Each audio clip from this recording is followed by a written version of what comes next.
1500 येताच सर्व लाडक्या बहिणी बँकेत गेल्या आणि पैसे काढून पण घेतले असतील, कारण जून हप्त्याचे 1500 रुपये सर्व लाडक्या बहिणींच्या खात्यात जमा झाले. आता बहिणी एकच प्रश्न विचारत आहे बघा. त्यानंतर बहिणी प्रश्न विचारत आहे जुलैचे 1500 रुपये कधी येतील. बघा, जुलैचे 1500 रुपये कधी येतील.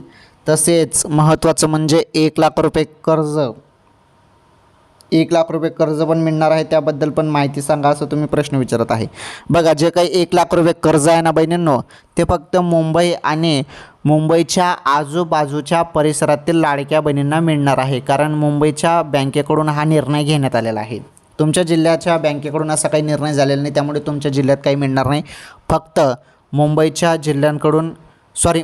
बँकांकडून हा निर्णय घेण्यात आलेला आहे, त्यामुळे मुंबईकडेच हे पैसे कर्ज म्हणून मिळेल. परंतु ते पण सुरुवात झालेली नाही, सुरुवात होणार आहे. ओके.